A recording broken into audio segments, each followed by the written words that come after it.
It's the magic number. What does it all mean? Hello and welcome to Flintoff, Savage and the Ping Pong Guy. That's me, Matthew Syed. We've got some meaty topics this week. What's the definition of world class? Sporting heroes and watching sport on TV versus actually being there live. But first, let's find out what we've all been up to over the last 7 days. Let's start with you, Robbie. Well, we've had a nice week together, myself and Freddie, and Stanley, who's on our team as well. 6 of us from our gym went to Ibiza on a boot camp. Hard training, learned to ride a bike. Well, I didn't learn. You learned to ride a bike. You're 42, Robin. You've learned to ride a bike. But Freddie's on his bike. Freddie's machine on his bike. Oh, so we've decided. We got bikes. We went on 25 miles up the hills. Had the Lycra on. It looks fantastic in the Lycra, Matthew. Yeah. All he did was whinge all the way around. I didn't whinge. I've not got any cycle shorts. He was hurting. He said, my bum's like a dragon's nostril. What I realised was there any chafing? Yeah, a little bit. Well, I realised you do need cycling shorts on the bike, but we had a wonderful week, and together with our pals. And what a good friend, wasn't it? It was brilliant. I didn't think my first time going to Ibiza would be on a boot camp with Robbie Savage. When I was 20 years of age, I wanted to go for a lot of different reasons. Well, getting back to the cycling, Rob wouldn't believe me. Do you cycle, Matthew? No. Do you know the trick to not chafing? You get a banana. Open the banana and put it under your saddle. You sit on the banana. We didn't tell me that over there. I did, I told you. You? And then you're a real cyclist if you eat it after the ride. That's a real cyclist. Won't the banana sort of disintegrate as you cycle? Depends where it goes. Let's move on to the first topic of the day. And this is yours, Robbie, and I think this is going to be a massive debate. What is the definition of world class? Ooh. What is world class? Is it performing at the highest level consistently? Is it being the best in your position? What entitles somebody to be world class? So I would define world class as somebody who realistically could be described as one of the best 10 in the world in their sport. At any one time, yeah? So can you be world class for a year? Time. No, I think somebody becomes a legend. Somebody goes beyond world class when they sustain that ability for a long period of time. So when they have longevity. But if somebody can say realistically at this point in time, I'm one of the best 10 in the world, then I think that constitutes a world class. What do you think, Fred? I disagree slightly.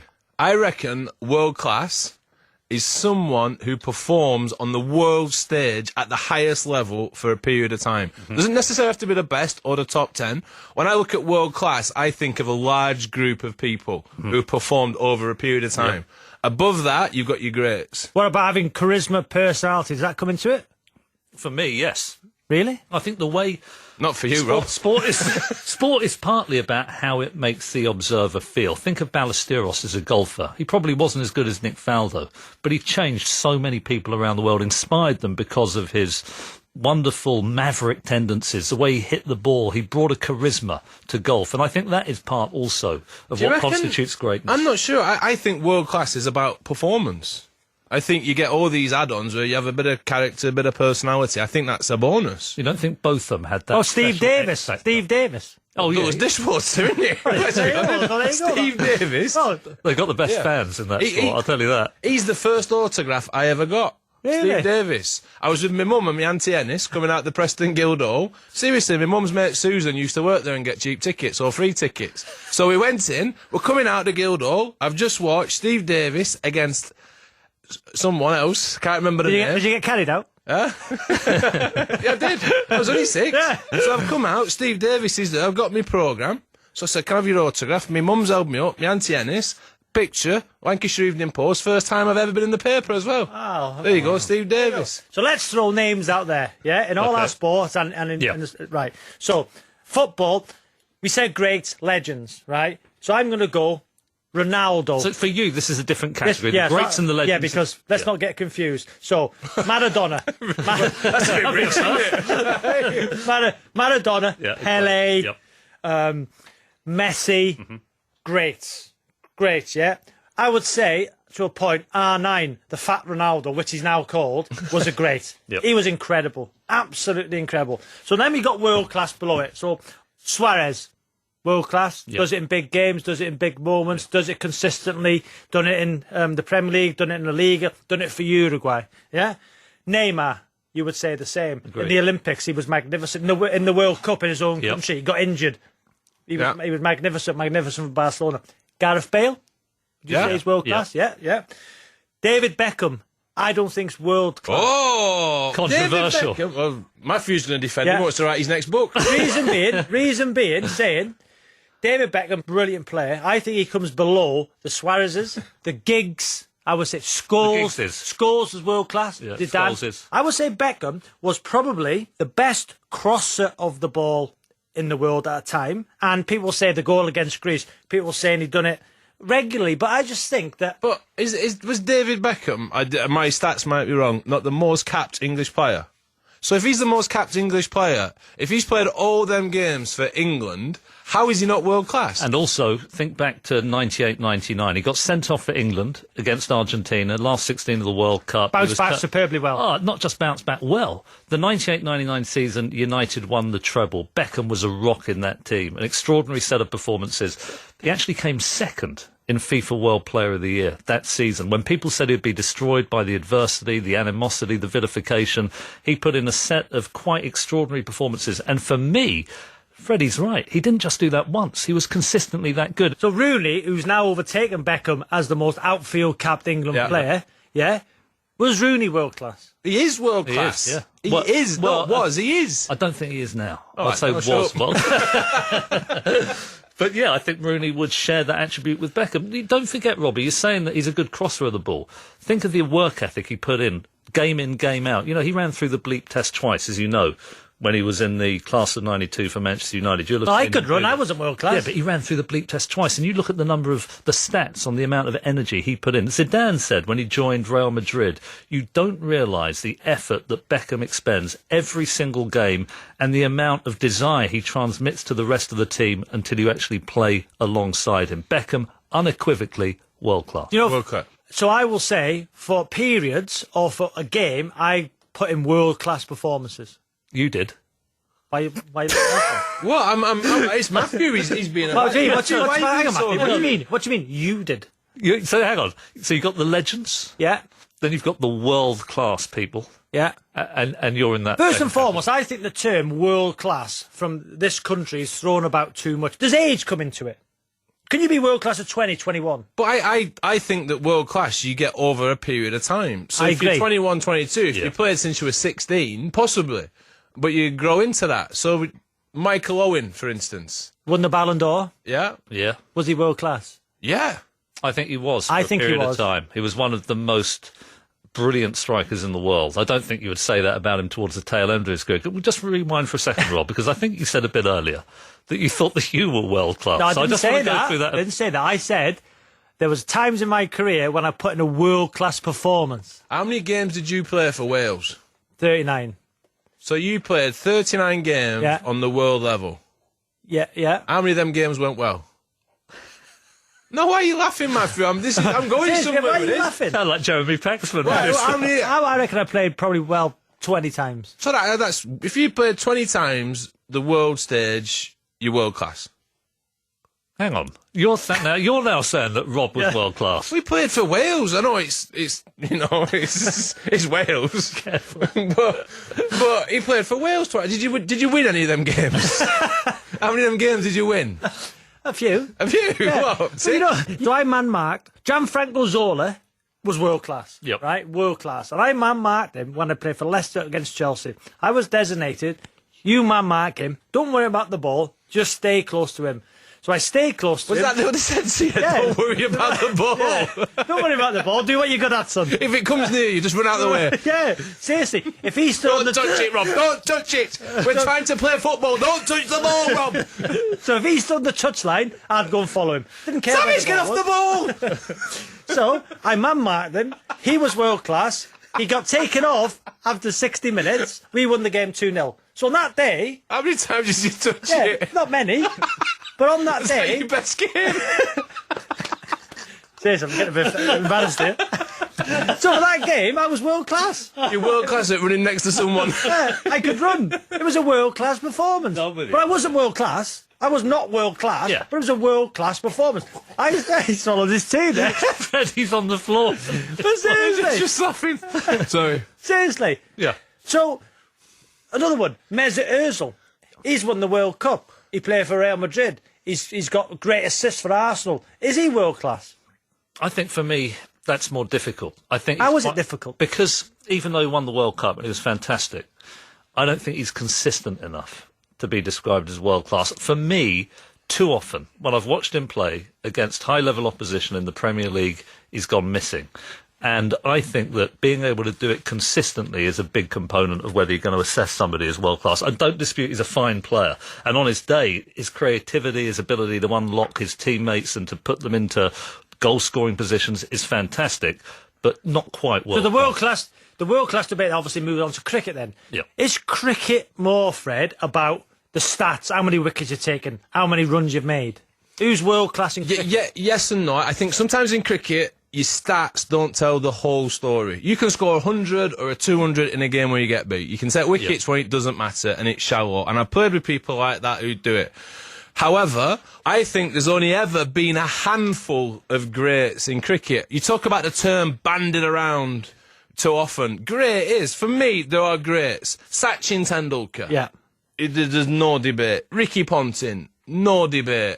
Brian Lara, although I'd like to bowl him every day of the week, are great. Really? Yeah. You got him out, did you lot? Yeah. Yeah. Shane Warne. How come you got him out so much? Like? Left-hander, just nip it away, Matthew, just nip it away. And then you've got Shane Warne, Yeah. Muralitharan, Wasim Akram, and then the greatest great of all time on stats is Sir Donald Bradman. Bradman. After that, you've got your world-class players. No, Gary Sobers. Gary Sobers, world-class. Not great. World-class. Sobers? Oh, here we go. You've got to be kidding. Sober Garfield and Sobers. Freddie used to go together very well. It does now, though. Get that, Rob. Oh, he's off. He can talk now. Right. Gary Sobers. I love the man. I sat with him at Barbados and I sat with him and I chatted about cricket. He was eloquent. He was funny. He knew a bit about my game and I loved him as well. However, when you talk about world class, yes, he was. And I know the cricket aficionados now will be getting the knickers in a twist, but I don't think he is a great. He played 93 test matches. He scored over 8,000 runs, which is good as a batter. But he was an all-rounder. He took 235 wickets in 93 test matches. You look at the likes of Glenn McGrath, Courtney Walsh, these bowlers. They took 500. They don't bat as well. But Botham took 383 wickets. Okay. What was Sobers' average as a batsman in Test cricket? It was probably high 50s, 60, wasn't it? So if you're putting him in that bracket as a batter, his stats don't stack up as a batter. What, getting an average... What Richards' average, Viv Richards, was 50. Yeah. Sobers, who could also bowl a bit, and an average almost 10 runs more. Bowl more than a bit. Exactly. And yet you're not including him as one of the all-time greats. I think, big call, Jacques Kallis, better cricketer. Woof. Underrated. Fantastic. Fantastic. Jacques Kallis, his stats are unbelievable. He started off as a genuine all-rounder, could bowl 90 odd mile an hour, but he liked batting more. He played 166 matches. He scored over 13,000 runs and just under 300 wickets. So I think the argument is Jacques Kallis a great rather than world-class. What were you? World-class? Yeah. Yeah, you were, weren't you? For a period of time, I probably had a 4-year spell. Which was from when? When I was 2002 to 2006, and then a bit of a sabbatical, and then came back 2000. Were you world class? And he gets a bit embarrassed, but Freddie was world class, Matthew, because he impacted on big games. Yeah. Took big wickets at big moments, hit a big 6 or 4, or blocked one out of big moments. Did that make Freddie world class? Oh, unquestionably. And one of the other thing, just rewinding to what I was talking about, charisma, the way that Freddie played attracted new people to the game. because of the way he did it, the heroics, the fact that when you watched him, I don't want to embarrass Freddie, but the way he played, it was larger than life. There was something incredibly compelling about watching him in action when he was during that 4-year period. And I think that's part of the magic too. I think we need to acknowledge that even though you have people who are unquestionably all-time greats who are more robotic, like Steve Davis, like Paul. Was Michael Vaughan? What was Michael Vaughan? I wouldn't put him in the all-time great category. World class? He was world class. World class in Test cricket.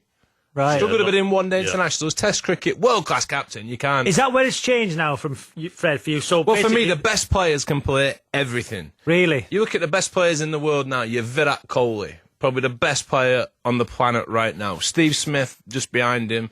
Joe Root just behind him. Play all forms of the game and perform well at it. And then you got like your Jos Butlers, who potentially could be very, very good. But he favours white ball cricket, struggles a bit in the test match arena. So, yeah, there are, but if you're going to go on about charisma and that, then Garfield Sobers goes up a little bit. Yeah. But on pure looking at his stats, not as good as some. Do you know, Sobers, he was the first, I think, to get 6 sixes. Was it against Malcolm Nash bowling at It was at Glamorgan. Unbelievable. I mean, the courage and the bravery to go for the sixes near It's the not end. that brave, is it? Well, it was iconic. He's hitting a ball. He's not... No, but when he's he not got nearer solving to world the peace, is he? He's hitting a cricket ball. He's not that brave. Wasn't a vaccine for malaria. Botham, where would you put him in? This is another one for me, right? He's world class, obviously. No denying that. A great of English cricket.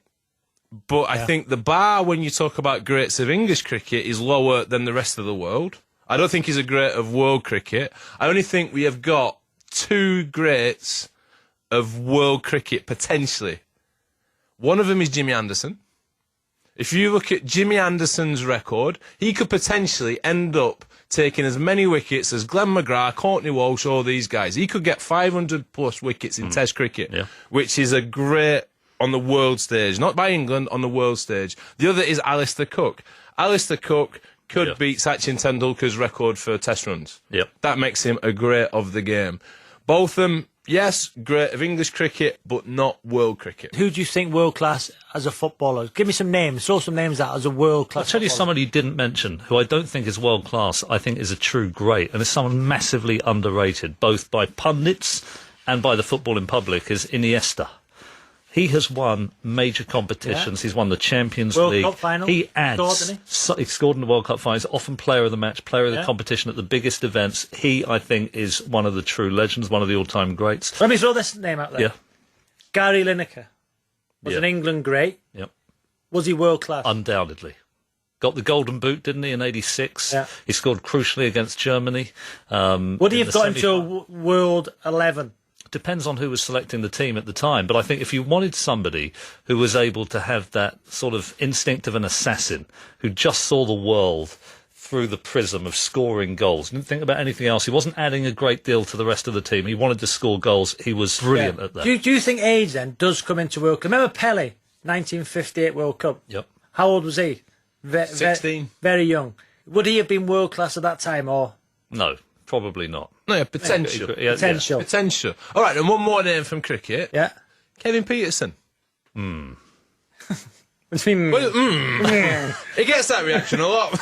I tell you what, go on, you kick off on that one. Kevin Pietersen, world class.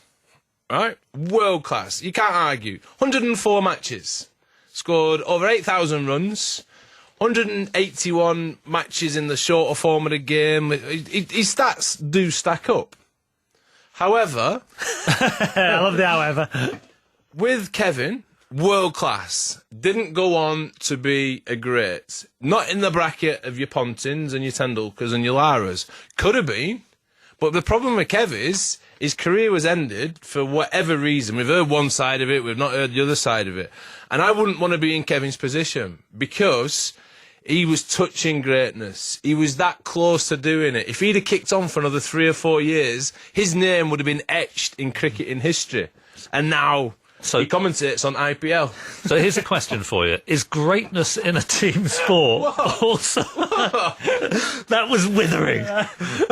Is greatness in a team sport also partly to do with whether or not you can integrate with other people in a team and be a good team member and not just an individualist. This is one of the things which is quite strange when it comes to Kevin, is that everyone thinks that he was so bad and didn't integrate within a team. He did. He had his moments, and we all had our moments. But, yeah, he was a big part of the success of the England side, especially in 2005 and moving forward. That's when he played all his test matches. So you can't play 104 matches and not be integrated into a side. If you're not integrated, you're going to get dumped after 5 or 6. Yep. Not 104 matches. His career came to an end abruptly, and I wouldn't like to be in that position. At least for me, my career ended, I'm injured, I can't do no more. It was done for me. Where Kevin, it's all a career now of, well, I could have done this, I could have done that. Yeah, regrets. And I don't think he'll be ever satisfied with what he's done. Just going back to what Freddie said earlier, which is interesting because you said about doing it on the world, the international level. See, I think with cricket, yes. I think with football, no. Because George Best, he was world class, touching on greatness. People say he was a great. Yeah, but Was he though? No, how could he be? Oh, How George he Best. didn't play long enough. But he didn't won the play long European enough. Cup in '68 for Manchester United. The way he The team played, the won way it. he moved. If you come from a country that isn't ever going to enable you to be the best in the world, if Pele had been from the same country as George Best, he probably wouldn't have won the World Cup. You can't say somebody is not a great because of an accident of birth. The guy had the ability. If he had been in the Brazil side, he'd have won the World Cup more than once. But if he would have, what age did he finish? 27, 28? Well, you can't be. You've not played long enough to be a great. Tell you, so you've not got Sobers and you've not got Georgie Best. No. Controversial. So the reason I'm saying that because I think with international cricket, to be a great, you have to play internationally. But with football, internationally doesn't really make a difference if you're a great or not. That's why Giggs, for me, is world class. Yep. Some people, is he a great? Is he on Maradona? No. But people say he didn't play in a major tournament. That's why he cannot be world class or a great. But I think Giggs was. So for me, it's a different scenario being world class at cricket and a great because you have to play internationally. But football, you don't. What I'm realising is there's a grey area between world class and great. It seems there's only a handful of greats, and then you drop down to world class, where some people are better than world class, but they're not great. Yeah. So I'm talking about your Sobers and your George Bests. Oh, you've changed your tune, Andrew. I'm not pulling back. You've changed your back. We need a new. He's nibbling outside off stuff. I was a nibbler. I must admit, I do a nibble. Hey, by the way, Ferguson, when he was asked about, I like to talk about Sir Alex Ferguson, he said he only had 4 world-class players in his time at Manchester United. Ronaldo, Cantona, Scholes, Giggs. He didn't include Beckham, didn't include Schmeichel. Can we just end it with our definition of world-class then? Go on, Matthew. One of the What's our best definition? 10 in the world at a given time, and ideally someone who can sustain that for a decent period. If they do that, will they be remembered as a great then? So you can be world class for the season? No. They have to be the best in the world to become a great, and they have to do that for a decent period of time. World class, someone who's performed on the world level for a period of time and performed. So there's a lot of people there. Greats, just a handful. Only a few. Only a few. And then in between that, let's call them better than world class, not quite greats. In There between. we go. Good debate. Flintoff, Savage and the Ping Pong Guy. On digital, online, smartphone and tablet. This is BBC 5 Live. With the 5 Live News, I'm Stuart Clarkson. 60 high-rise buildings in 25 local authority areas have now failed fire safety tests on cladding. In Camden in North London, more than 100 households are refusing to leave 4 tower blocks that have been evacuated over the concerns. The Brexit Secretary has told the BBC he's pretty sure the government can negotiate to leave the EU. David Davis also says Britain will need a transitional arrangement of up to 2 years before it finally leaves. At least 140 people are now thought to have died in Pakistan, where a tanker overturned and exploded. The blast happened as villagers tried to collect leaking fuel. And a 42-year-old woman is being questioned after a car collided with a group of pedestrians in Newcastle this morning. 6 people are in hospital. Let's get the sport tonight from Rob Schofield. Lewis Hamilton clashed with title rival Sebastian Vettel as the two missed out on a podium place at the Azerbaijan Grand Prix. Vettel was given a 10-second penalty for driving into him, but ended up finishing 4th. Hamilton suffered a broken headrest, which led to an unscheduled pit stop and put him back in traffic. Definitely a little bit difficult, but I mean, it's not the worst. I gave it everything I could. I drove my heart out today. I didn't quit, right to the line. I was as close as I could be. We still came away with a second and a fifth, so we still got some points today. I think that's more than what Ferrari got, maybe. Yeah, so that's a good thing. Hamilton finished fifth. Daniel Ricciardo in Red Bull won the race that saw 3 safety car periods. The Mercedes of Valtteri Bottas, who was lapped at one point, was second, edging out 18-year-old Williams driver Lance Stroll on the line. It all means Vettel extends his championship lead over Hamilton to 14 points. Now, England have beaten South Africa by 19 runs in their final 2020 international in Cardiff to seal a 2-1 series win. Captain on the day, Jos Buttler, paid tribute to David Malan, who hit 78 on debut to help his side to 181 for 8. He's been around for quite a while, and like you say, people know what a fantastic player he is. And no, that's the thing. English cricket at the minute, we've obviously rested some players for this series. There's some real competition for places, and when a guy comes in, you are under pressure because it's your chance. So that shows great character for him, and I'm sure he'll be delighted with his day. Feliciano Lopez won the men's singles title. He beat Marin Čilić in 3 sets, going one better than he did in 2014. There's no better preparation going into Wimbledon. I mean, to win here and to play Wimbledon in a week, it's a great feeling. Let's head back to Queens, where Jamie Murray and partner Bruno Suárez are in the final of the doubles, and our tennis correspondent Russell Fuller is watching. They've already won the Stuttgart title last weekend, this grass court season, and after completing victory over Marin Čilić and Marcin Matkowski in their held-over semi-final a little earlier, have made a very good start to the final. They're up in the first set, 4-2 on the French pair of Julien Benneteau and Edouard Roger Vasselin. Murray and Suárez staying on court after the brief final chapter of that semi-final. Suárez ate a banana. Their final opponents walked on, and they've certainly made a promising start. Thank you, Russell. Roger Federer lifted a record 9th title in Halle. He beat Alexander Zverev in straight sets. And in Birmingham, 2-time Wimbledon champion Petra Kvitova beat Australian Ashley Barty, also in 3 sets, to win the Aegon Classic. This just 6 months after a stabbing in her home left her needing career-threatening hand surgery.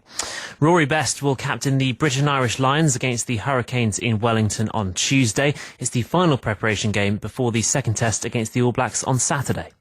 We get the chance to put a bit of momentum back. I suppose it's a bit of role reversal from earlier in the tour, so it's important for the whole squad that we get out and produce a performance for morale as much as anything. England won bronze at the World League semi-final with a comfortable 4-1 win over Malaysia in London. It means they'll feature in December's World Hockey League final in India. And England's Richard Bland was tied for second as world number 837, Andrés Romero, won the European Tour event in Munich by a shot. BBC 5 Live. If you like using the BBC iPlayer to listen to your favourite 5 Live shows, you now need a BBC ID. You'll be able to hear the shows you love the most whenever you want and share the things you like with your friends. Plus, discover something new based on what you've listened to. A new personalised BBC is here. Sign up, sign in and introduce yourself at bbc.co.uk. Flintoff, Savage and the Ping Pong Guy. Topic number 2, role models. And I think this is going to have 2 different dimensions. Dimension 1, who's inspired us the most? Which athletes, which sports people have really given us some level of inspiration? The second part of this is, do top athletes have a responsibility to behave morally outside the field of play? Freddie. Yeah, I wanted to chat about... I actually wanted to know the people who inspired you. You know when you turn on a telly as a kid and you wanted to watch that one person play their sport, perform. The one person you looked at on a screen and thought, I want to be like that, I want to play like that, that's the person I want to be. For me, growing up, there was a few. The obvious one, Sir Ian Botham. You know, I used to watch him play, the way in which he went about it. Unbelievable. And I finally met him. I went out for dinner with him when I was 19. It was organised by the ECB. We played a semi-final down at Hampshire. And we went out for dinner and I'm sat on a table and Ian Botham's on the table and there's all these other people on the table. It was a boozy night. We started having a few. We were drinking. And then listening to Botham's stories and regaling this and regaling that and thinking, oh, it's Ian Botham now. I'm getting my ears on this. Listen to this. And we ended up leaving the restaurant, walking down the street, arm in arm with Ian Botham. I'm walking with, this is Ian Botham. I'm walking with Ian Botham under my arm. He's struggling as well, he's had too many. And I'm walking down the street with him. We get back to the hotel, he says, would you like to come up for a nightcap to me suites? I'm thinking, would I? You know, I'll do anything you want. Hey, I'm coming up. So we go up to his room, we have a couple more drinks, and then he says, would you like another? I said, yes please, Sir Ian. Yes please, Ian, I'd love another one, please, another one. He goes into the minibar underneath the telly. He opens the minibar. He gets a bit of an heavy head on. He fell through the TV. The TV's over. He's marooned on the top of the minibar. I said, I'll see you later, Ian. I just left him to it. Oh, never meet your heroes. Never meet them. But no, be fit, brilliant. I used to talk to him. I've been out with him. He was one of my heroes. Did you watch him? Watch what he did, his technique, or no? No, not at all. No, because I remember watching him when he used to ball bouncers, no helmet. He used to hook it. Him. The amazing. It wasn't even looking. How did he do that? For me, it was more not so much his technique; it was the way in which he went about the game. You know, I couldn't really talk you through his technique, but I could see when he played, things happened. He was in the big moments of a game. He wanted to be involved, and that's what you want to do as a player. The other one was Seve Richards. I love that man. I didn't put him in the greats. Absolute great. Coolest man on the planet. I was playing maybe second World Cup. I was in South Africa. I'm in the bar with all the teams. We're all in there having a couple of drinks. I'm stood with Wasim Akram, who great Pakistani, played with him at Lancashire, took me under his wing, and I'm talking to Wasim. All of a sudden, Viv walks into the bar. It was like Moses, the Red Seas have parted. Everyone just made a walkway, and Viv comes strutting through, sucking his teeth, giving a bit of a swagger. And he comes over, he high-fives Wasim. And I'm thinking, I'm stood next to Viv Richards here. This is Viv Richards. I'm 23 at this point. I'm stood, and then he says, all right, Freddie. I said, you know who I am? You know who I am? Oh, Viv Richards. And I'm chatting to him. And he started talking about my game. He was saying what you need to do. I'm not going to do the accent. He said, what you need to do, you need to have a look. Give yourself 10, 15 balls, and you'll make it up at the end. I'm thinking, this is Viv Richards. Oh. And I was just in awe of this man. What about you, Rob?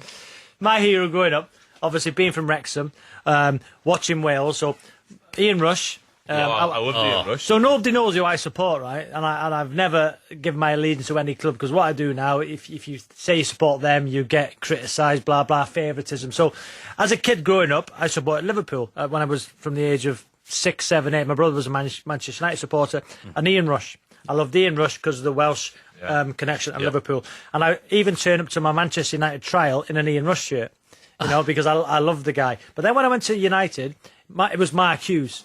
Being from Ruabon, 4 or 5 miles from my house, Mark Hughes then become my hero, my idol, because he was from the area. So you used to see the newspaper of him, you know, in the local Wrexham leader. It was Mark Hughes. I was a centre forward at the time. He was a centre forward.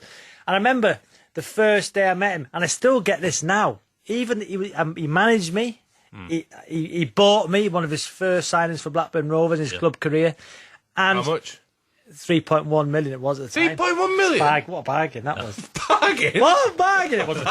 Seriously. Best 3.1 million pounds he's ever spent. But you know, a world-class player. Can you imagine the feeling for me as a kid, right? So I'm turning up in an Ian Rush shirt to United. I'm 14, I'm 15. I go to Manchester United. You've got Mark Hughes, yeah? And I'm thinking, that's Mark Hughes. And it's like, don't speak until you're spoken to. That was my philosophy with these big players. And as soon as he spoke to me, it's like I couldn't speak. I lost my body went bizarre. I lost all sense of feel. This is Mark Hughes speaking to me. And to the point where one day he gave me a lift home to Mum and Dad's house. And I was an apprentice, and he gave me a lift home in his car. Oh my God, Mark! What was it? What car was it? It was a Porsche, like a 928 or a 968. It was amazing. What colour? Blue, and had like the frog lamps at the front that pop out. I remember it. But I mean, this is me. He's my hero. He's my idol. To the point where still now, if I see him, even though he managed me, even though he bought me, I'm still in awe. He's still my hero. And you could imagine playing for your hero. You want to do so well for him. I remember the night we beat Italy for Wales 2-1. I remember first thing, we won the game. I jumped on him. He was the manager. And gave him a hug. And it was one of the best moments of my life. You've won for your country. He's the manager. He's your hero. Yeah, and you're hugging him. You imagine that as a thing. Bryan Robson as well to a point, because when you're growing up in the class of '92 the youth team, it was the old Pontins League. You used to play reserve team football, and when the older pros were coming back, you'd play with them. You played in the Pontins League. Pontins League, yeah, it was called the Pontins League. So basically, all the youngsters were integrated with the ones coming back from injury. Bryan Robson. Yeah. You imagine playing with the England captain. He was telling you what to do. It was one of the most amazing experiences of my life. Even talking to you. Yeah. But Mark Hughes inspired me. You cannot describe that feeling when your hero buys you. You guys talks to you. You've met your heroes. Richards, both. See, I never met mine. The person who inspired me the most growing up was Muhammad Ali. I said that. Did I tell you that, Rob? I said it wouldn't be a ping-ponger. He said a ping-ponger. I said it would be a boxer. I mean, Desmond Douglas is up there, but Muhammad Ali, not just for the fact that he was a brilliant boxer, courageous, beautiful, the way that he performed, but he was such an incredible icon as well for civil rights. He opposed the Vietnam War. His personality. I remember as a sort of teenager watching that Parkinson interview with Ali. It was a recording, the one after he had beaten Foreman in 1974. And I've never seen somebody dominate a TV studio in the way that he did. That it was kind of like this high-voltage charisma. And one of the guys in the audience was Brian Clough. And he asked a question.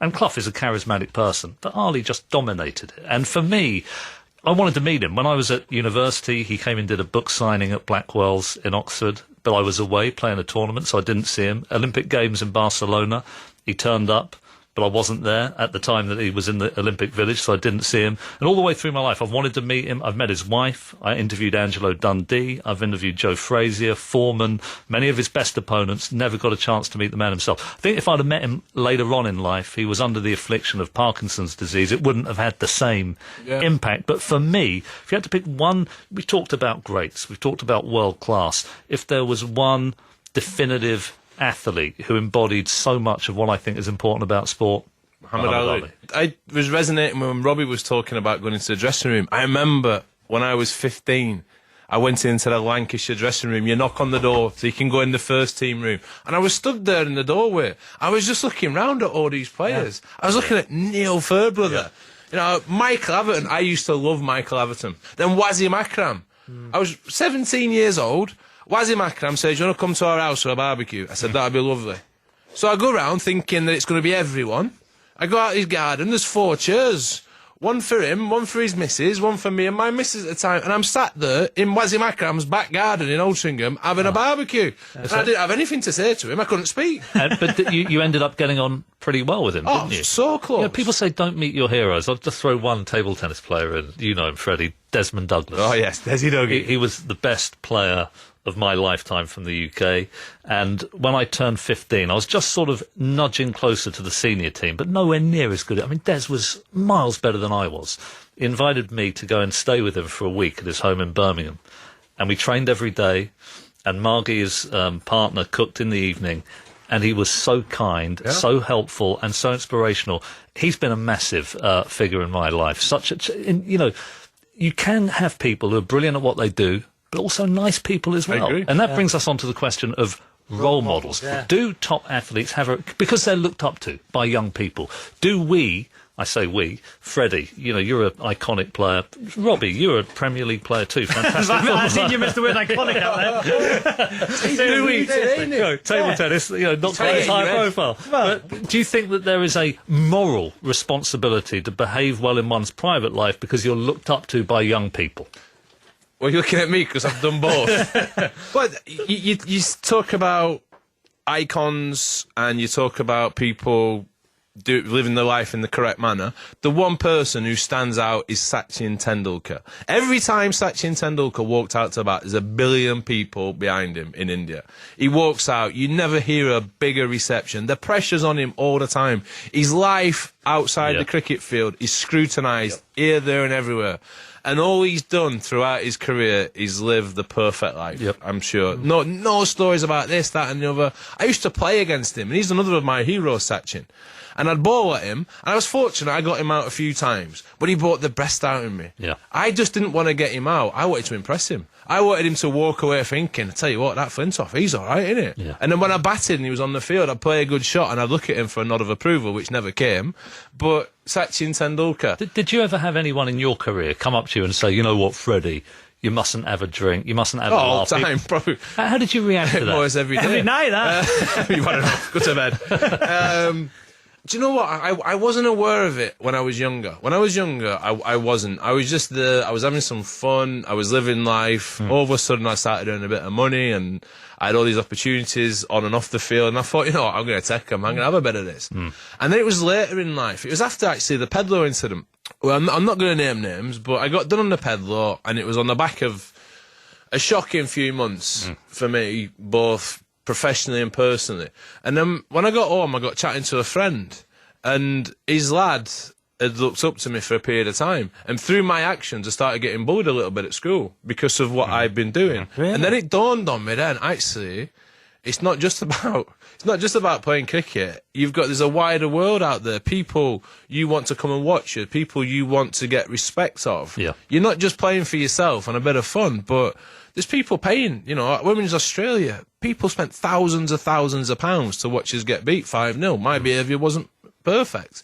And then you do feel a little bit guilty. Yeah. So that role model thing is something which you don't set out to do, or you don't realise, but then as you get older, I think you realise the importance of it. Yeah. And more importantly, you know, my kids, I'm going to have to tell them, look, if you Google me, just ignore the first 2 pages. Let's start on page 3, because there's some shocking stuff on there. Same as me with my kids. That's going nowhere, is it? Yeah, with my kids, with the role model stuff. If they Google me, it'll be horrible stuff. Horrible stuff, wouldn't it? Such as I'll be honest with you. You get such unfair treatment. But Agreed. yeah, but if they Google me as a player, it'll be, you know, pantomime villain. Why is he on TV? He dyed his hair. Obviously, I wouldn't be their role model, but if they Google me, you know, I dived at times. Yep. Got head-butted, you know, stuff like that, and 89 yellow cards in the Premier League, and that'll be what probably comes up first. But going on role models, I think that we're talking about footballers, they're human beings, and we see the mistakes they make. When they make a mistake, it's plastered over the front and the back pages, but we don't see the charity work they do. Yep. We don't see the money they raise, because they, like Freddie's raised over a million. It's not a story, is raised over £1 million in his Andrew Flintoff more, 5 million. 10 million. It's fine. But you know, that's not publicised. These professional players, role models, will keep quiet. All the charity, all the money they raise because of their profile. But as soon as they do one thing wrong and they're human beings, okay, there's a point where they have to get criticised. I get that. You know, like those footballers and Vaughan at Cheltenham, do you remember? Yeah. Which is an absolute disgrace. Yeah. I don't want my kids to be like that. Young kids, too much money, not knowing what the value of things, pretending they're invisible, doing all that rubbish. That's wrong. I don't. But only thing, I can't defend that behaviour, but I've done some things I'm not particularly proud of. But you mentioned it, young kids. These are young lads who are in this. But Fred, you don't do that though. There's a point you should know what's wrong and right. I've been out with my mates from Preston, and that's not even like top. Yeah, but they're not going to be on the things to do. But they're not role models, are they? But That's what I'm saying is, you expect these lads, and you're expected to be a role model in your early 20s. When you don't know anything about life, you're not experienced, you've not got any life. If you're in your mid-30s and you're still behaving like that, there's a massive problem. Sort yourself out. But I'd agree for sure that we focus too much on the bad when it comes to top athletes and not enough on the good. But Robbie, you personally, when you were playing football in the Premier League, did you ever think to yourself, part of your brain was saying, you know what, I have to behave in a good way because young people are watching, or did it play no part in the way you approached football? No part whatsoever. All I thought was, the more I'm controversial, I will probably have a better career when I finish. Interesting. Really? So you was aware of that, was you? I was aware. At the later life, the more I've got, the more of this reputation. Although I will say at the time, it didn't bother me, but the more I've come in towards the end, the more I was controversial, the more stupid things I said, the more stuff I was involved in terms of getting booked, doing a stupid tackle, saying a stupid thing. You know, I could become more aware because my footballing ability alone wasn't going to get you. Wasn't going to get me to where I am now. Did any coaches ever say to you, you need to act as a role model? Is that part of the dynamic in the dressing room? No, I remember getting called in once. Mickey Adams called me in once, but I was never told, you know, because I believed I lived my life right, as we said. Dedication, as Ferry said before. Yeah. But I remember once that I loved my cars, and Mick Adams called me in. I got to the training ground and he said, we had a phone call of a lady who lives on the street just out the training ground. Well, Leicester City's training ground's Beaver Drive. It's in the middle of a housing estate. And as you leave the training ground, there's houses either side, and you've got to be careful how you drive. No, but I had a bad training session. I wanted to get home, so I floored out the training ground. Anyway, the next day, seen the gaffer, he went, we've had a complaint. You nearly killed somebody coming up the training ground. I said, bad. I said, me? He said, yeah, you've nearly hit somebody coming up the training ground. I said, no, gaffer, wasn't me. He went, Sav, I'm going to give you one more opportunity to tell me the truth. Was it you? I said, no, it wasn't. I went, how would you know it was me? He said, how many people have got a yellow Ferrari with Sav on the number plate? You talk about meeting role models, and I had this thing last year, and I never expected it to happen. Because for me, the only people I get excited by are cricketers. And we was filming this Christmas special for A League of Their Own, and we did this singing round the piano. Take that. Yeah, with Gary Barlow. This is Gary Barlow. And then he spoke to me. How are you, Fred? Are you all right? Right? So that's what he sounds like. So I chatted to him, and then as I'm talking to Gary Barlow, I started sweating. I got the sweating, and I got Robbie's teeth. I couldn't speak. And this is Gary Barlow, and I made an absolute plum of myself. What was the song? Back for Good. I'm not singing it. Give us I guess now it's time for me to give up. Right? So I'm not singing it. And then Gary Barlow, Donald, my mate. We'll do the backing. Yeah, but Donald, my mate who does the makeup, he said, you all right? He started patting my head down. And then since then, sweating up me and Donald, it's known as a Gary. I'm having a Gary because I got really sweaty. OK, let's move on to the next topic. This is a fascinating one. Sport. Is it better live or on TV? And I asked this in the aftermath of the Masters of Augusta. I went there a couple of years ago. Everyone said it is the ultimate event to go and watch live. Let me tell you, it is not. You can't see anything. There's like 200 people in front of you. You can't see the ball being hit. You can't see where the ball's landed. You don't know what's happening in the rest of the course because you're following one group. I have to say, with absolute sincerity, that if you want to watch the Masters, you go there, you get an interesting experience of what it's like to be on this beautiful, well-manicured golf course. Well, what but about you when don't you step get outside the course in Augusta? Yeah. Well, I mean, heck. Another sport, Matthew, which I think live let me down massively, was motor racing. I went to the Monaco Grand Prix. I was in a flat. Somebody's flat. They rent their flats out. Seriously, with this flat, we were like near the start-finishing line. It was a flat. There was a buffet on. Well, it was like a sandwich. It was all this money. I can't remember. What's wrong with being in a flat and having a sandwich? Yeah, but you don't expect to be in a flat. Absolute dross. Seriously, Motor racing. It was just cars whizzing past. You can't see them. Well, you can, but they just.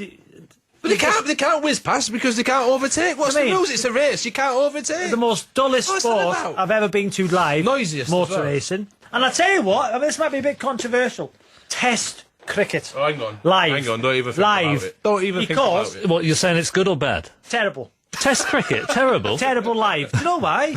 You cannot see the ball. Oh, yeah. You can't. So you go there. Yeah, agree. You can't see the ball. 95 mile an hour. I like going to the 2020, yes. Yep. And I like the IPL, which I'm watching now, yes. But Test cricket, you sit there for 9 hours. Yep. You can't see the ball. All you can hear is come off the bat. Where's it gone? You don't know where it is. Yeah. Well, I apologise if cricket's too fast for you, Rob. No, but you can't see You don't know if it's an fast-moving LBW game. appeal. You haven't a clue whether it's hit in front of the stumps. You don't know whether he's edged it to the slip. What is the point of watching Test cricket live? But Test cricket isn't about. It's going with your mates. Yeah, it is. It's a social. Take a few mates and go and have a chat with your friends. Go and buy a few away. Surely you go to sport to watch it, to get engrossed in it, but you can't see the ball. You can't see it. What's the point? Are we saying then sport is much better on TV and radio than it is going to... It depends who's the pundit. I think it depends on who the pundit is.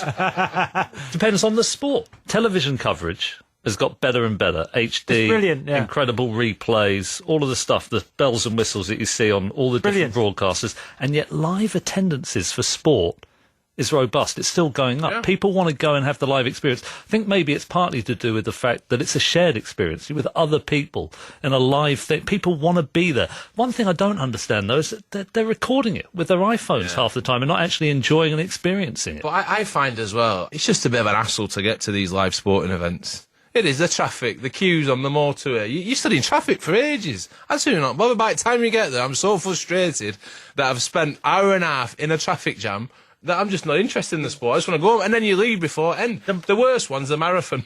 The marathon. just show them first minute setting off and then show last 2 minutes at the end. It's like Holmes Under the Hammer, right? Holmes Under the Hammer is very similar. Show the auction, show me the finished house. Don't show me Dion Dublin in between.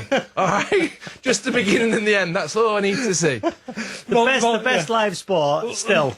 Football. Yeah, brilliant. Best live sport. Fantastic. No doubt about it. Football. You can see everything's happening. The atmosphere. Disagree. What? What? Cricket. How could you can't see the ball in cricket? You sit there for 9 hours. Agree. And you don't know what's going. You just see the scoreboard. That's nonsense, Rob. Of course it is. No, Test cricket. Test cricket. It's better than live football. I don't know where to begin. Yes, it's 10 times. Oh, come on. What an actual test match in the flesh, sat at Lord's. It's fantastic, but not because you're seeing the sport. It's because of the social occasion. Yeah, it's everything. Oh, that's a great it's point, everything. Matthew. You sat there amongst nice people. You're not segregated. You're not having people shouting and swearing at you and abusing the referee and players. It's nice. You sit around, you clap after a good. So football's a sport, cricket's a social occasion. Is that what you're saying, Matthew? Cricket. Sport is a social live occasion. cricket. Sport is. Yeah, sport is a social. I think that's why live audiences are so big and still growing, not just here but around the world. So here's a question to finish off. If there is one sport, I think Freddie probably won't have any, but if there's one sporting event that you haven't seen and you would like to see, your sporting bucket list, what is number one? Number one, the final ever F1 race. Next week, and then just knock it on the head. Let's just say we've got it wrong. We've wasted a lot of money on this. It's wrong. We got it wrong. We hold our hands up. Bernie Eccleston hold his little hands up and say we've got this wrong, lads. Let's put our money into something else. What about the Tour de France? Tour de France. I love cycling. I really do. Again, it's the Holmes Under the Hammer syndrome. Show me the start. Show me the end. Don't show me in between. I don't need to see people cycling. I really don't. That's like saying watch the opening over and then the final over of a test match. No, it's not. Nothing like it. Why not? What's because the difference? You miss everything in between. Well, what in the Tour de France? Nothing's happening between not really. They're just pedalling. Just pedalling up an hill. What about you, Robbie? Very fortunate to see a lot of stuff. I would say a massive fight at the MGM in Las Vegas. A big heavyweight clash. Mayweather fights McGregor. No, I'm not interested. See, I would like to see that. I went to watch Mayweather-Pacquiao at the MGM Grand. Absolutely. Amazing. But it's not just the fight, it's the build-up in Vegas. It's surreal. Yeah, that's what I like to do. It's epic. Yeah. It's an extraordinary thing. Terrible fight. The fight wasn't so good. But to be fair, it was just an exhibition of technique from Mayweather. And what a brilliant technique he's got. Beautiful amazing. Boxer. Yeah, just shades of myself in that. Fred is going to sing us out with his favourite song. Well, I was going to, but then I got someone coming in to do it. Who? Hello. I'm a big fan of the podcast. I would like to sing Back for Good. We ready? Yeah. Ready. I guess now it's time for me to give up. I feel it's time. Got a picture of you beside me. Got your lipstick mark still on your coffee cup. Oh, yeah. Got a fist of pure emotion. Got a head of shattered dreams. Gotta leave it all behind now. Do, do, do. Whatever I said, whatever I didn't mean it. I just want you back for good. I want you back. Want you back. Want you back for good. From all of us, goodbye.